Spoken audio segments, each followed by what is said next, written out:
நம்ம இந்த சீரீஸோட 5th episode தான் பார்க்க போறோம். போன எபிசோட் கடைசியில நம்ம ஹீரோயினோட எக்ஸ் ஒய்ஃப் இருக்கால, அவளுக்கு ஹீரோயின் மேலேயும் ஹீரோயின் எக்ஸ் மேலேயும் டவுட் வந்திருக்கும். அவங்க 2 பேரும் அஃபேர் வச்சிருக்காங்களோன்ற மாதிரி. இப்போ இந்த எபிசோட் ஸ்டார்டிங்ல ஹீரோயின் எக்ஸோட ஒய்ஃப் ஹீரோயின் கிட்ட, நீங்க என் ஹஸ்பண்ட் கூட அஃபேர் வச்சிருக்கீங்கல்ல, எனக்கு தெரியாம இந்த மாதிரி பண்றதெல்லாம் ரொம்ப ஜாலியா இருக்கும்னு கேட்க, ஹீரோயினுக்கு என்ன சொல்றதுன்னே தெரியல. அண்ணா வேற முழிக்கிறா. இல்ல இல்ல, நீ நினைக்கிற மாதிரிலாம் எதுவும் கிடையாதுன்னு சொல்றா. ஆனா அந்த பொண்ணு இருந்துட்டு எனக்கு எல்லாம் தெரியும் அப்படின்னு சொல்றா. என்னன்னா ஃபர்ஸ்ட் கொஞ்ச நாளைக்கு முன்னாடி ஹீரோயின் அவளோட எக்ஸை மீட் பண்ணிருப்பாங்கல்ல இந்த பாத்ரூம் விஷயத்துல, அப்பமே அவளுக்கு லைட்டா ஏதோ தப்பா இருக்குன்னு தோணி இருக்கு. அதுக்கப்புறம் ஒரு தடவை குப்பை போட போறேன்னு சொல்லிட்டு போனான்ல, அப்பமே அவனோட லேப்டாப்பை செக் பண்ணிருக்கா. மெசேஜ்ல பார்த்தா ஹீரோயினுக்கு மெசேஜ் பண்ணிருக்கான், இப்போ உங்க பாத்ரூம்ல எதுவும் பிரச்சனை இல்லைல்ல, இந்த இப்போ என் மெசேஜை பார்த்துட்டீங்கல்ல அப்படின்ற மாதிரிலாம். இதெல்லாம் பார்த்துட்டு இவ்வளோ க்ளோஸா மெசேஜ் பண்ணிருக்கான், அப்போ முன்னாடியே தெரிஞ்சவங்களா இருக்குமோ அப்படின்னு யோசிக்கிறா. அது மட்டும் இல்லாம அப்பவே அவன் குப்பை போடுற இடத்துலயும் செக் பண்ணிட்டு பைனாக்குலரை வச்சு பார்த்திருக்கா. அதோட லிஃப்ட்ல வச்சு ஹீரோயின் பேசினாலா. இதெல்லாம் வச்சுதான் இவளுக்கு டவுட் வந்திருக்கு. ஹீரோயின் வேற வழி இல்லாம, நான் ஒரு சில விஷயங்கள்ல உன் ஹஸ்பண்டுக்கு அட்வைஸ் கொடுத்தேன் அவ்வளவுதான் அப்படின்னு சொல்ல, அண்ணா பக்கத்துல இருந்துட்டு, அடியே உன் எக்ஸுக்கு எதுக்கு இந்த அட்வைஸ்லாம் நீ கொடுத்த அப்படின்னு கேட்க, அந்த பொண்ணு உடனே எக்ஸ் கேர்ள் ஃப்ரெண்டா அப்படின்னு கேட்குறா. ரொம்ப தயங்கிக்கிட்டே, நீ எதுவும் தப்பாலாம் நினச்சிக்காத, உன் ஹஸ்பண்டுக்கு ஒரு சில அட்வைஸ் கொடுத்தேன் அவ்வளோதான். அது மட்டும் இல்லை, உன் ஹஸ்பண்ட் மனசுல எப்பவுமே நீ மட்டும்தான் இருக்க, அது உண்மைதான் அப்படின்னு சொல்ல, அந்த பொண்ணு இதெல்லாம் கேட்டு கோவப்படும்னு பார்த்தா கெக்கப்புன்னு சிரிக்கிறா. அது மட்டும் இல்லாம ஹீரோயின் கையை பிடிச்சி தேங்க்ஸ்லாம் சொல்றா. பைத்தியமாடா இவ அப்படின்னு நமக்கே தோணுது. சரி நீ எதுக்கு இங்க வந்த அப்படின்னு ஹீரோயின் அந்த பொண்ணை பார்த்து கேட்க, அவ இந்த டிராம்போலின்ல விளையாட வந்திருக்கா. இப்ப ஹீரோயினும் அந்த பொண்ணும் சேர்ந்து டிராம்போலின்ல ரொம்ப சந்தோஷமா குதிச்சிட்டு இருக்காங்க. அவளுக்கு ரொம்ப நாளா இதை ட்ரை பண்ணணும்னு ஆசையா. ஹீரோயினும் அதே கேஸ் தான். 2 பேரும் ஜாலியாக விளையாண்டு முடிச்சுட்டு அப்புறம் அந்த பொண்ணு, இப்போதான் எனக்கு கொஞ்சம் ஃப்ரீயாக இருக்கு, என் அப்பா அம்மா என் ஃப்ரெண்ட்ஸு எல்லாருக்கிட்டையுமே ஒரு போலியான சிரிப்பை காமிச்சு வாழ்றது ரொம்ப கஷ்டமா இருக்கு. நம்ம மனசுல நினைச்சதை யாருக்கிட்டையும் பேச முடியாது. கல்யாணம், வீடு, வாழ்க்கை இதை தவிர்த்து யார்கிட்ட என்ன பேச முடியும்? கல்யாணத்துக்கு முன்னாடி வரைக்கும் இருந்த வாழ்க்கை வேற இல்ல. அப்போ நம்ம ஃப்ரெண்ட்ஸ் கூட சந்தோஷமா இருந்தோம், உண்மையான சிரிப்பு இருந்துச்சு, சந்தோஷம் இருந்துச்சு. ஆனால் இப்போ எத்தனை பேர் கூட இருந்தாலும் தனியாக இருக்க மாதிரி தானே இருக்குது அப்படின்லாம் பேசிகிட்டு இருக்க. அப்படியே பேக்ரவுண்டில் ஹீரோயின், ஹன்னா, அப்புறம் இந்த பொண்ணு இவங்கெல்லாம் ஃபேஸ் பண்ண விஷயங்கள்லாம் போடுறாங்க. அப்புறம் ஹன்னாவும், எனக்கும் என் ஹஸ்பண்ட் பசங்களெல்லாம் ரொம்ப பிடிக்கும், இந்த வாழ்க்கையும் பிடிச்சிருக்குதான், ஆனால் ஏதோ ஒரு வெறுமை இதில் இருந்துகிட்டே இருக்கு. ஆனால் எனக்கு ஹீரோயின் இல்லை அப்படின்னா என் வாழ்க்கை கஷ்டமாக இருந்திருக்கும் அப்படின்னு சொல்கிறா. ஒரு பொண்ணுக்கு கல்யாணம்னு ஆயிட்டா அதுக்கப்புறம் அவளோட வாழ்க்கை மொத்தமாக மாறிடும்ன்ற மாதிரி தான் பேசிக்கிறாங்க. இப்போ அப்படி பசங்களும் வந்துட எல்லாரும் கிளம்பிட்டாங்க. ஹீரோயின் ஜெய கூட்டிகிட்டு போகிறா. அதே மாதிரி ஹீரோயினோட எக்ஸும் அவனோட ஒய்ஃபும் ஒன்றா சேர்ந்து போகிறாங்க. அப்போ அவள் அவங்கள பார்த்து, இதே மாதிரி நானும் ஒருத்தரோட சந்தோஷமாக போகணும், எனக்கான ஒருத்தனோட அப்படின்னு நினச்சிட்டு வரா. ஹீரோயினுக்கு கல்யாணம் ஆயிடுச்சு தான், ஆனால் அவள் வாழவே இல்லை. கல்யாணத்தை ரிஜிஸ்டர் பண்ணியிருந்தாங்க, ஆனால் நம்ம ஊர் கல்யாணம் மாதிரி அங்கேயே நடக்கும்ல, அந்த மாதிரி கல்யாணத்துக்கு பத்திரிக்கைலாம் கொடுத்துட்டு இருந்த சமயத்தில் இவங்களுக்கு பிரேக்கப் ஆயிடுச்சு. இப்போ அப்படியே ஹீரோயினும் ஜெயவும் வீட்டில் உட்காந்து சாப்பிட்டுட்டு இருக்கும்போது டிவியில் ஒரு நியூஸ் ஓடுது. கொஞ்சம் வருஷத்துக்கு முன்னாடி ஒருத்தன் அவனோட ஒய்ஃபை கொலை பண்ணியிருக்கான். அவனை ஜெயிலில் பிடிச்சி போட்டுருந்துருக்காங்க. இப்போ அவன் ஜெயில இருந்து தப்பிச்சிருக்கான் போல. அவனோட கிரெடிட் கார்டை செங்பூன்ற ஊர்ல யூஸ் பண்ணிருக்கான் அப்படின்னு நியூஸ்ல போடுறாங்க. இந்த செங்பூன்றது இப்ப ஹீரோயின் எல்லாம் இருக்காங்கல்ல அந்த ஊர் தான். அதோட அந்த அக்யூஸ்ட புடிச்சு கொடுத்தா ₹1,00,000 தரதா வர அறிவிக்கிறாங்க. ஹீரோயினா ₹1,00,000 அப்படின்னு யோசிக்கிறா. அப்போ ஹீரோயினோட தங்கச்சி வரா. அவ இந்த வீக்கெண்ட் ஜெய கூட்டிட்டு வெளியில போறாளாம். அதனால நீ அவனை பாத்துக்க வேணான்னு சொல்றா. அது ஹீரோயினுக்கு ரொம்ப சந்தோஷமா இருக்கு. குஷியா நின்று டான்ஸ் ஆடிட்டு இருக்கா. ஜெயவும் கேக்குறான், நான் இல்லாதது உங்களுக்கு அவ்வளோ சந்தோஷமா இருக்கா அப்படின்ற மாதிரி. அவன் டான்ஸ் ஆடிக்கிட்டே யோசிக்கிறா, இந்த ஹவுஸ் ஒய்ஃபுக்குலாம் என்னைக்கு தான் லீவ் கிடைக்கும்? ஆனுவல் லீவு, சிக் லீவு, வீக்கெண்டுன்னு எதுவுமே கிடையாது. இன்னைக்கு நேற்று நாளைக்கு எல்லாமே ஒரே மாதிரி தான் இருக்கும். ஆனால் இப்போ 2 நாள் என் வீட்டில் நான் ஒத்தையில தனியாக சந்தோஷமா இருக்க போறேன்னு டான்ஸ் ஆடிக்கிட்டு இருக்கா. இவன் இங்கே டான்ஸ் ஆடிட்டு இருக்க அதே சமயத்தில் டிவியில் ஒரு நியூஸ் ஓடிச்சுல, அதில் உள்ள அக்யூஸ்டோட ஃபோட்டோவை காட்டுறாங்க. அது அப்படியே நம்ம அண்ணா ஹஸ்பண்ட் மாதிரியே இருக்கு. ஒருவேளை ட்வின்ஸாக இருக்குமோ? இப்போ அப்படியே அண்ணாவோட ஹஸ்பண்டை பார்த்தா அண்ணா கிட்ட ஏதோ சொல்ல வராரு, ஆனால் சொல்ல மாட்டாரு. இந்த விஷயத்த பற்றி தானே என்னன்னு தெரியல. அப்படியே நம்ம ஹீரோயினை பார்த்தா பாத்ரூமில் டப்ல உட்காந்து ஜாலியாக குளிச்சுட்டு இருக்கா. கரெக்டாக அந்நேரம் ஹீரோயினோட தங்கச்சியும் ஜெயவும் அந்த வீட்டிலேருந்து கிளம்பிட்டாங்க. இங்கே ஹீரோயின் குளிச்சுட்டு இருந்தால, பாத்ரூமில் வலிக்கு விழுந்துட்டா. முதுகில் அடிபட்டுருச்சு. அவளால் எந்திக்கவே முடியல. கதவு கிட்ட தவண்டு வந்து ஜெயன்னு கத்தி பாக்குறா. ஆனா அவங்க தான் கிளம்பிட்டாங்கல்ல, சத்தம் இல்ல. ஒரு 8 மணி வாக்குல விழுந்திருக்கா. இப்ப 10 மணி, 11 மணி, 12 மணி ஆகுது, யாருமே அங்க இல்ல. அப்பதான் யோசிக்கிறா, அவளோட ட்ரெஸ்ஸையும் போனையும் கதவு கிட்டே தான் வச்சிருப்பா. அவ போன்ல வாய்ஸ் அசிஸ்டன்ட் இருக்கு, அதனால வாய்ஸ் அசிஸ்டன்ட்ட பேசுறா. இப்படி பாத்ரூம்ல வலிக்கு விழுந்துட்டு ஏதாவது ஹெல்ப் கிடைக்குமான்னு உடனே அந்த வாய்ஸ் அசிஸ்டன்ட்டும் 911க்கு கால் பண்ண சொல்லுது. அப்ப யோசிச்சு பாக்குறா, சப்போஸ் 911க்கு கால் பண்ணா இந்த மாதிரி ஒருத்தங்க வீட்டுல விழுந்து சாகவே போயிட்டாங்க அப்படின்னு சொல்லி இந்த வீடு சேல் ஆகிறது தடுக்கும். ஏற்கனவே ரேட்டு குறைஞ்சிட்டே போகுது, விற்கிறதுக்கே கஷ்டமா இருக்கு. இந்த விஷயம் தெரிஞ்சா இதுக்கு மேல பிரச்சனை ஆயிரும்ட்டு அது வேணான்னு நினைக்கிறா. தங்கச்சிக்கு கால் பண்ண சொன்னா அவ போனை எடுக்க மாட்டா. இப்ப என்னடா பண்ண அப்படின்னு ரொம்ப சோர்ந்துட்டா. அப்ப கரெக்டா நம்ம கிம் கால் பண்றான். அச்சோ, இவர்கிட்ட எப்படி சொல்ல முடியும், என்னதான் பண்றதுன்னு அந்த காலுக்கு வாய்ஸ் அசிஸ்டன்ட்டையே ஆன்சர் பண்ண சொல்றா. அதுவும் இன்னைக்கு ஹீரோயின் வேலைக்கு வர மாட்டாங்க, அவங்களுக்கு ஏதோ முக்கியமான வேலை இருக்கு அப்படின்னு சொல்லிட்டு கட் பண்ணிடுது. கிம்முக்கெல்லாம் ஒரே யோசனையா இருக்கு, இப்படி வேலைக்கு வராம இருக்கிற ஆள் கிடையாது அவங்க, எதுக்காக வராம இருப்பாங்க அப்படின்னு. இப்ப அப்படி நம்ம ஹீரோயின் எக்ஸோட ஒய்ஃபை தான் கட்டுறாங்க. அவன் பாத்ரூம்ல நின்றுட்டு இருக்கும்போது ஏதோ சத்தம் கேக்குது. நம்ம ஹீரோயின் கீழே கடந்து கத்திட்டு கிடக்கால, மேல உள்ள பாத்ரூம்ல அந்த சத்தம் கேக்குது, அந்த டாய்லெட் வழியா. இவளும் சுத்தி முத்தி பார்த்துட்டு அந்த டாய்லெட்ல இருந்தா சத்தம் வருதுன்னு கண்டுபிடிச்சிட்டா. யாருன்னு கேட்க ஹீரோயினோ நான் தான், என்னை தயவு செஞ்சு காப்பாத்து அப்படின்னு கத்துறா. இந்த புள்ள சிரிக்குது, ரொம்ப த்ரில்லா இருக்கு அப்படின்ற மாதிரி. இது என்ன கேரக்டர்னே புரிஞ்சுக்க முடியல. அதுக்கப்புறம் இந்த பொண்ணு தான் ஹீரோயினை போய் காப்பாத்துறா. நான் மட்டும் இப்ப வராம இருந்திருந்தா அவ்வளவுதான், பாத்ரூம்லயே தனியா கிடந்து செத்துருப்பீங்க. எத்தனை பேருக்கு இந்த மாதிரி நடக்க தெரியுமா? இதுக்குதான் வயசானா கூட யாரையாவது வச்சுக்கணும் அப்படின்னு சொல்ல ஹீரோயின் ஒண்ணு, நான் தனியாலாம் இல்லை, என் தங்கச்சி கூட இருக்கா, அது மட்டும் இல்லை எனக்கு ஒன்றும் வயசாகலையே அப்படின்னு சொல்ல, இன்னும் போக போக வயசாக தானே செய்யும், அப்பவும் கூடவே யாரும் வருவாங்களா அப்படின்னு கேட்குறா. உன்னை ஹீரோயின் எனக்குன்னு ஒருத்த வருவான் அப்படின்னு சொல்லிட்டு அந்த பொண்ணை கட்டி பிடிச்சி அழுதுட்டு இருக்கா. அப்புறம் இந்த கிம்மை பார்த்தா அவன் ஹீரோயின் வீட்டுக்கே வந்துட்டான். அவன் ரெஸ்யூம்ல அட்ரஸ் கொடுத்துருப்பால, அதை பார்த்து வந்திருக்கான். அவனுக்கு காலிங் பெல் அடிக்கிறதுக்கு யோசனையாவே இருக்கு. பேசாம போயிடுவோமான்னு பார்த்தா அப்படியே இந்த லாயர் வரான். நீங்க என்ன இங்க பண்றீங்க அப்படின்னு கேட்க, இல்ல இந்த ஃபிளையர்ஸ் எல்லாம் கதவுல ஒட்டி வச்சிருக்காங்கல்ல, அதெல்லாம் கிளீன் பண்றதுக்காக வந்தேன் அப்படின்னு சொல்ல, லாயர் அவன் கதவுல இருந்ததே எடுத்து கிளீன் பண்ண சொல்லி கொடுக்குறான். கிம்மு பேசாம வாங்கிட்டு ஓடிட்டான். அதுக்கப்புறம் தான் லாயர் யோசிக்கிறாரு, இது அன்னைக்கு ஹீரோயினோட ரெஸ்டாரண்ட்ல பார்த்த பையன் தானே அப்படின்னு. இப்ப அப்படி ஹீரோயின் ஹன்னா, அப்புறம் ஹீரோயின் எக்ஸோட ஒய்ஃப் இருக்கால, அவ பேர் நம்ம ஏமின்னு வச்சுக்கலாம். இவங்க 3 பேர் உட்காந்து பேசிட்டு இருக்காங்க. ஹீரோயின் என்னால துணை இல்லாம வாழ முடியாதுலாம் கிடையாது, ஆனா துணையோட வாழ்றது தப்பு இல்லைல்ல அப்படின்னு சொல்லிட்டு இருக்கா. இப்ப இந்த ஏமி பொண்ணு இருக்கால, அதான் ஹீரோயினோட எக்ஸோட ஒய்ஃப். அவ சில குரூப்ஸ் எல்லாம் காட்டுறா. சோசியல் மீடியால நிறைய குரூப்ஸ் இருக்கு, இந்த மாதிரி கிளப்ல எல்லாம் நீங்க ஜாயின் பண்ணீங்க அப்படின்னா அங்க உங்களை மாதிரி இருக்க ஆட்களை நீங்க மீட் பண்ணலாம், யாரையாவது ஒருத்தரை செலக்ட் பண்ணிக்கோங்க அப்படின்னு சொல்ல ஹீரோயினும் ஒரு ரன்னிங் கிளப்ல ஜாயின் பண்றா.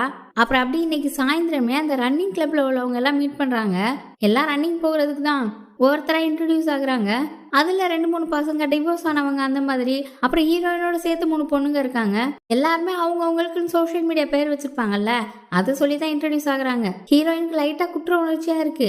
எல்லாருமே அவங்க உடம்ப ஹெல்த்தியா வச்சுக்கிறதுக்காகவும் டயட்டுக்காகவும் தான் வராங்க, ஆனா நம்ம மட்டும்தான் இந்த மாதிரி காரணத்துக்காக இங்க வந்திருக்கோம் அப்படின்னு சொல்லி அப்படியே யோசிச்சுட்டு இருக்கும்போது அங்க அந்த லாயர் வராரு. அப்புறம் அவர்கிட்ட போய் நீ இங்க ஏதாவது பையனை மீட் பண்ணலாம்னு நினைச்சு வந்தேன்னா அதெல்லாம் விட்டுரு அப்படின்னு சொல்ல, அவ ஒண்ணு, நீங்க மத்தவங்கள பத்தி இப்படிதான் யோசிப்பீங்களா, நீங்க எதுக்கு கண்ணாடி போட்டிருக்கீங்க, சாதாரண விஷயத்த கூட உங்களால பார்க்க முடியலையே அப்படின்னு சொல்ல, கண்ணாடி போட்டா எனக்கு அழகா இருக்குன்னு சொல்லுவாங்க, அதனாலதான் நான் போட்டிருக்கேன்னு சொல்றாரு. இல்ல அப்படிலாம் ஒண்ணு இல்லையே அப்படின்னு சொல்லிட்டு அவ அங்க இருந்து நகலானாலும் பார்த்தா கால் ஸ்லிப் ஆயிடுச்சு, கீழே விழ போயிட்டா. டக்குன்னு நம்ம லாயர் தான் பிடிக்கிறாரு. பிடிச்சிட்டு அப்படியே கீழே மெதுவா வைக்கிறாரு. என்னது இது அப்படின்னு அவ கேட்டா, எப்படினாலும் விழதான் போற, சேதாரம் கம்மியாகட்டுமே தான் பிடிச்சி கீழே விட்டுருக்கேன் அப்படின்னு சொல்லிட்டு அவர் பாட்டுக்கு போயிட்டாரு. இப்ப எல்லாரும் ஓடிட்டு இருக்காங்க. ஹீரோயின் லாயருக்கு பின்னாடி தான் போயிட்டு இருக்கா. எந்த இடமா இருந்தாலும் இனிமே நான் லாயருக்கு முன்னாடி தான் இருக்கணும்னு சொல்லி ஒரு வெறியில அங்க இருந்து கடன்னு ஓடுறா. எல்லாம் பாக்குறாங்க, புதுசா வந்த பொண்ணு நல்ல எந்துவா இருக்காளே அப்படின்னு சொல்லி. அப்புறம் ஒரு இடத்துல டயர்டாகி நிக்க அந்த கிளப்ல உள்ள ஒருத்தன் வந்து பேசுறான். எல்லோ கலர் ஷர்ட் போட்டிருக்கான். இந்தாங்க கொஞ்சம் தண்ணி குடிங்கன்னு கொடுக்க, இல்ல பரவாயில்லன்னு சொல்லிட்டா. எனக்கு டிவோர்ஸ் ஆயிடுச்சு, அதனால வீட்டுக்குள்ளே அடைஞ்சு கிடந்ததுனால இப்ப ரொம்ப ஓட முடியல அப்படின்னு சொல்ல, எனக்கும் தான் டிவோர்ஸ் ஆயிடுச்சு அப்படின்னு சொல்றா. அப்படி பேசிட்டு இருக்க லாயர் குடுக்க வந்து ஸ்டக் ஆகி நிக்காதீங்க, ஓடுங்க அப்படின்னு சொல்றாரு. இப்ப கடைசி ரவுண்ட் ஓடிட்டு இருக்காங்க. இதை முடிச்சுட்டு ஒரு ஹோட்டல்ல உட்காந்து எல்லாரும் பேசிட்டு இருக்க, அந்த எல்லோ கலர் ஜாக்கெட் போட்டிருந்தான்ல அவன் தான் இன்னைக்கு எல்லாருக்கும் பே பண்றதா சொல்லியிருப்பான் போல. இப்ப இதுல 8 பேர் இருக்காங்க. இந்த 8 பேர்ல முக்காவாசி டைவோர்ஸ் ஆனவங்களா தான் இருக்காங்க. அதுல 2 பேர் அஃபேர் மூலமா பிரிஞ்சிருக்காங்க. அப்புறம் ஒருத்தங்களுக்கு செட் ஆகல. இந்த மாதிரி தான் இந்த குரூப்லயே ஒரு பொண்ணு அழகா இருக்கா. மத்த 3 பசங்களும் அந்த பொண்ணை தான் பாக்குற மாதிரி இருக்கு. ஹீரோயினுக்கு அப்பதான் ஃபீல் ஆகுது, நம்மள மாதிரி ஒரு மோட்டிவோட தான் இவங்களும் வந்திருப்பாங்க போல அப்படின்னு. இதுல வேற ஒரு ஆளு என்னோட ஒய்ஃப் இறந்துட்டா அப்படின்னு சொல்லி ஃபீல் பண்ண இந்த ஒரு அழகான பொண்ணை எல்லாம் பார்த்தானுங்களே, அந்த பொண்ணு இவருக்கு ஆசை சொல்ல ஆரம்பிச்சிட்டா. எல்லாரும் மூஞ்சும் வாடுது. அந்த பொண்ணுக்கு டிவோர்ஸ் ஆயிடுச்சான், குழந்தையும் இருக்கான்.